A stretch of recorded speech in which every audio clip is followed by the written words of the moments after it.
Now, let's go through the exercise of the chapter.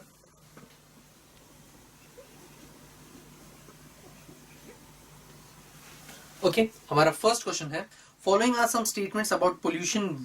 Which type of pollution do those express?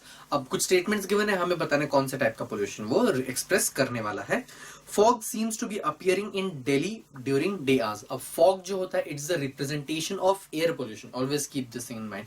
जितना ज्यादा fog होगा ठंडियों के दौरान या whichever season it is या फिर morning के time पे, it more is the pollution in that place. Okay, next is many times vomiting and dysentery occurs after eating pani puri. अब पानी पूरी के अंदर क्या होता है, water. So अगर contaminated water होगा तो उसकी वजह से discomfort या फिर dysentery या फिर vomiting हो सकती है. So water pollution is the reason.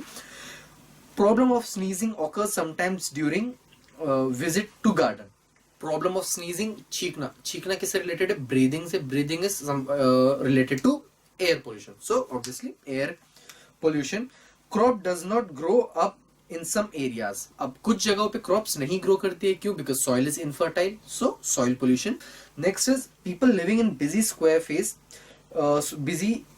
face the problem like short breathing and other respiratory problems. Respiratory problems are always only because of air pollution. Okay, ये याद रखिएगा. Next is read the passage and identify the sentences express the type of pollution. Okay, अब हमें based on sentences हमें पता करना है कौन सा pollution वहां पर है. First is Nilesh is a student of class 8 and he lives in urban areas. Nilesh urban area में रह रहा है. It takes about an hour to go to the school by bus. ठीक है, he faces ठीक है. अब सबसे पहले तो नीलेश को 1 घंटा लगता है अपने घर से स्कूल में जाने के लिए. तो उस दौरान he will always have to go through lots of traffic या फिर he'll always have to go through a vehicle. तो उस दौरान उसको obviously सबसे पहले तो air pollution को face करना पड़ेगा. So next he faces heavy traffic of two-wheelers. ठीक है, he faces heavy traffic again, मतलब कि उसको air pollution face करना पड़ेगा. Large scale combustion of fossil fuels will happen. अब large scale combustion of fossil fuel क्योंकि heavy traffic है. Next is which will again lead to air pollution. He faces heavy traffic of two-wheeler, four-wheeler, rickshaw, buses while going to school. He is facing the problem of asthma since few days. अब उसको asthma की problem हो रही है, मतलब कि उसकी health पे इशू होना शुरू हो गया because of excessive air pollution.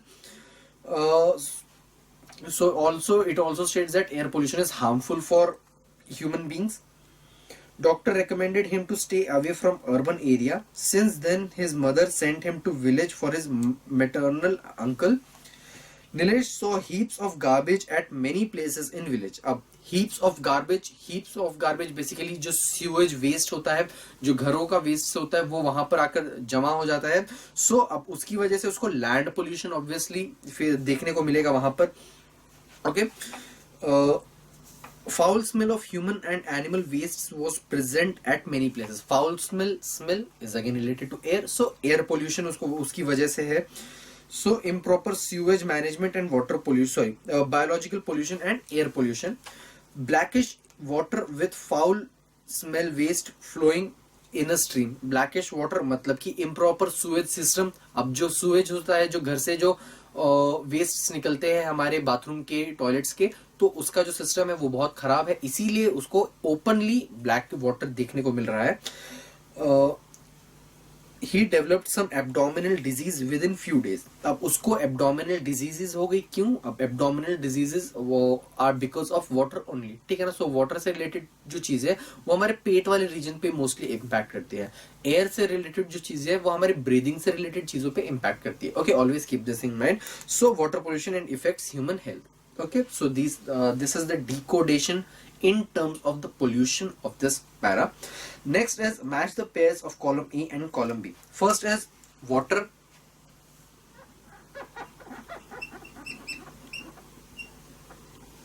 Next one is column B.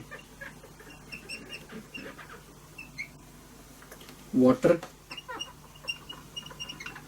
And then there is water containing cobalt,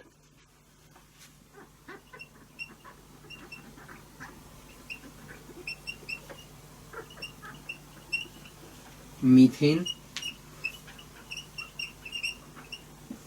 And then there is water containing lead.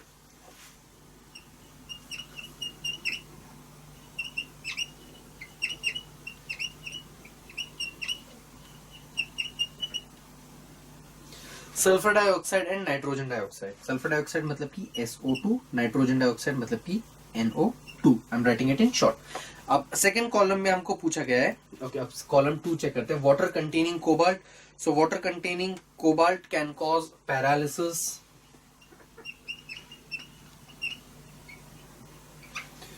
Methane can cause skin diseases या skin cancer.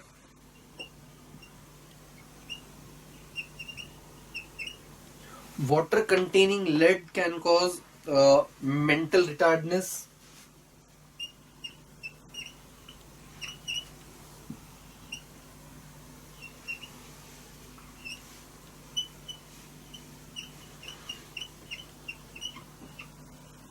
Okay, SO2 मतलब sulphur dioxide की वजह से irritation in eyes.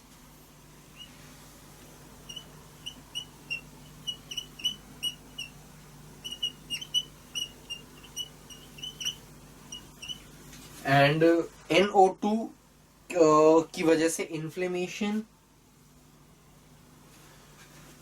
Of lungs.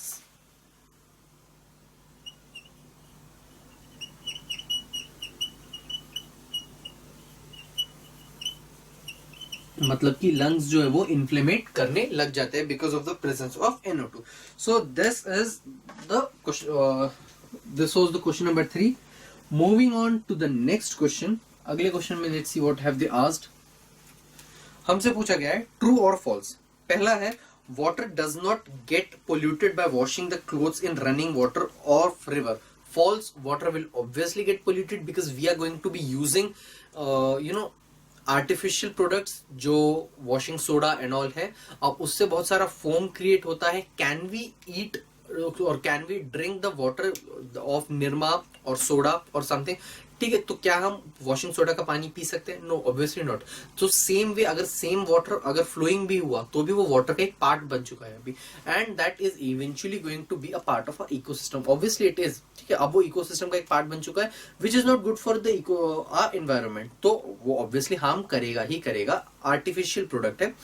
Next हमसे पूछा गया है more the use of electric appliances more will be the pollution. Yes, क्यों? अब इलेक्ट्रिक अप्लायंसेस हम यूज करते हैं, ना धुआं निकलता है ना कुछ नुकसान हो रहा है, but electricity is generated in thermal power plants. अगर इलेक्ट्रिसिटी किसी और चीज से जनरेट हो रही हो, हाइड्रो पावर प्लांट्स या फिर किसी और चीज से या फिर सोलर पावर प्लांट से, तो इट्स अ डिफरेंट थिंग, तब नहीं होगा. बट जो electricity that we get at home is being generated through thermal power plants. जितनी ज्यादा इलेक्ट्रिसिटी हम यूज करेंगे मतलब कि उतना ज्यादा कोल थर्मल पावर प्लांट्स में बर्न करना पड़ेगा टू जनरेट द इलेक्ट्रिसिटी. इसीलिए जितनी कम हम इलेक्ट्रिसिटी यूज करें उतना कम कोल, उतना कम pollution. So it is eventually going to help our environment. Next is okay, now answer the following. पहला क्वेश्चन हमसे पूछेगा what is pollution. So contamination of natural environment that can harmfully effect the environment is called pollution. ठीक है, so contamination of environment that can harmfully effect the impact the environment can be called as pollution. Environment का pollution इस तरीके से कि कुछ pollutants की वजह से वो हमारे एनवायरनमेंट को हार्म करने लग जाए, उसे हम कहते हैं एक pollution. What are pollutants? All the entities that can harm the environment or is a part or a reason of pollution is can be called as a pollutant. कोई भी ऐसी चीज जो pollution का एक भाग हो या जिसकी वजह से pollution हो रहा हो उसे हम कहते हैं एक pollutant. The products which affect the normal functioning of ecosystem and have an adverse impact on plants and animal are called pollutants. Okay, moving on to the next one. Which are visible pollutants known to us. Okay, वो polluting substance जिनको हम आंखों से देख सकते हैं उसे हम कहते हैं visible. The polluting substance substances that can be seen through naked eyes are called as visible substances. Example: solid waste, plastic particles, plastic bags, plastic items, the suspended things in water, metal refuses, etc. ठीक है. Okay, next is which are invisible pollutants. अब वो particle जिन्हें हम देख नहीं सकते but they are present in that particular thing because of which and it's being a reason for the pollution. अब वो कौन सी चीजें हो सकती है? Obviously microbes. क्या can we see them? No. But are there, can they be a part of the pollution? Yes, microbes are. ठीक है, तो वो चीजें हम आंखों से देख नहीं सकते बट पोल्यूशन का एक पार्ट बन जाती है, उसे हम कहते हैं invisible pollutants. The pollutants which are completely dissolved in water or mixed in air cannot be seen and hence they are called invisible pollutants. ठीक है, जो डिसॉल्व हो जाते हैं और वाटर के अंदर कंप्लीटली, सॉइल में कंप्लीटली मिक्स हो जाए या वाटर में कंप्लीटली डिसॉल्व हो जाए, उसे हम कहते हैं invisible, because we can not identify the waste product through naked eyes. Okay, so since they are not seen with remain unaware about the presence of these pollutants. Example, the insecticides spread on the crop, aerosol many hazardous gases in area, toxic compounds that are totally soluble in water, etc. ठीक है, basically सबसे अच्छा example इसका pesticides या फिर insecticide जब हम spray करते हैं, वंस इट्स स्प्रेड, वो वाटर और या सॉइल के साथ मिक्स हो जाता है. वी कुड नॉट एक घंटे के बाद आकर हम चेक नहीं कर सकते कि अच्छा ये पोल्यूटेड चीज थी. No, we can not do that obviously. So वो एक पार्ट एग्जांपल हुए इनविजिबल पोल्यूटेंट्स का. Moving on to the next question, what is green house effect? Okay, green house effect के बारे में हमने एक चीज डिस्कस की थी कि impact of the increase in amount of carbon dioxide in nature.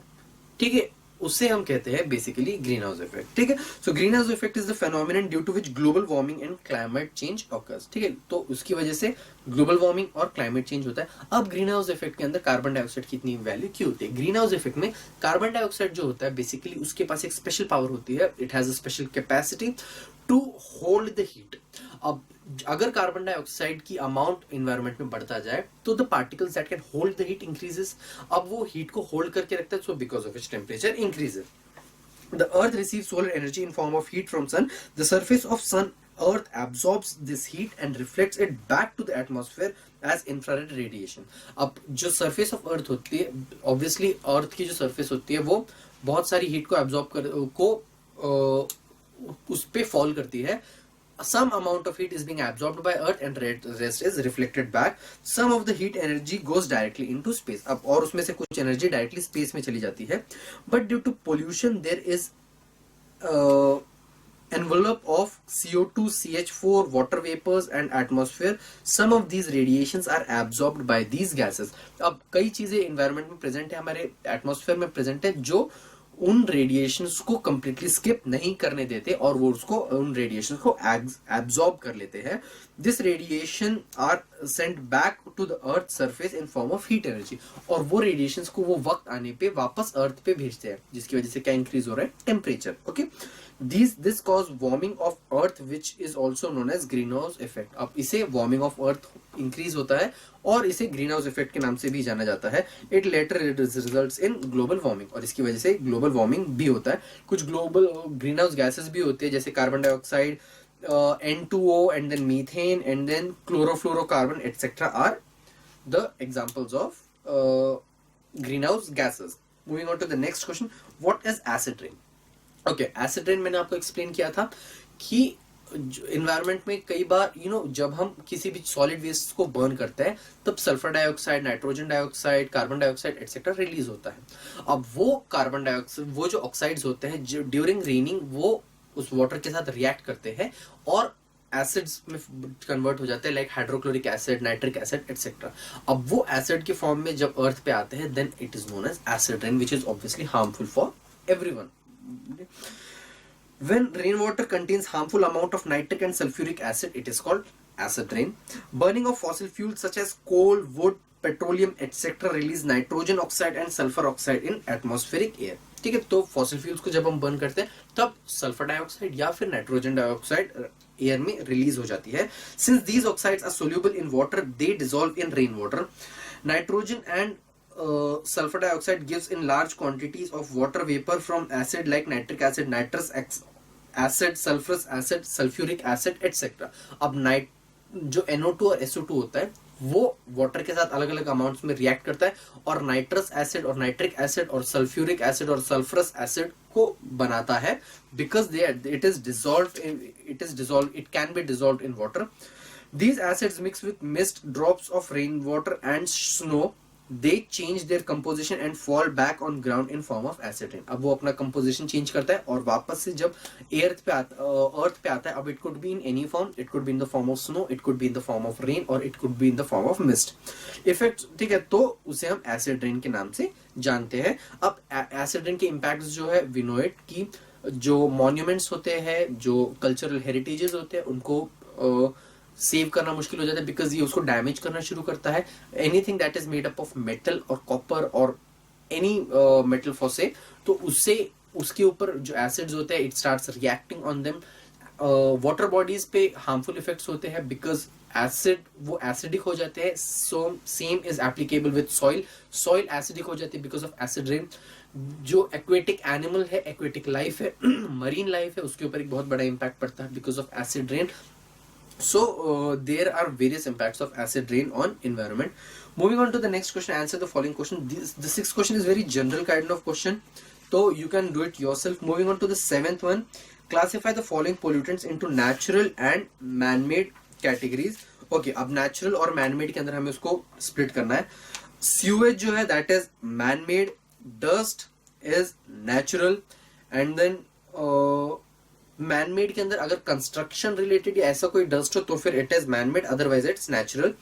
अगर मैनमेड की अगर बात करें तो केमिकल फर्टिलाइजर्स मैनमेड होते हैं, वेहिकुलर स्मेल मैनमेड है, and pesticides are manmade. Talking about natural, pollen grains natural है, algae natural है, waste from animal and birds are natural. So this is all about the exercise and these are very simple questions that they have asked और कुछ ही limited questions हैं, and we all are very much aware of any kind of pollution, what are its harmful effects, what are its and how can we control it. So because these are the things that we have been studying since a long time कि pollution बुरा होता है, pollution को हम इस तरीके से रोक सकते हैं, etcetera etcetera. So just go through the chapter. It's a really easy one and we all are very much aware of the pollution, the concept of pollution. So pollution को control करने के लिए जो कुछ भी आपके हाथ में हो करने की पूरी कोशिश कीजिए.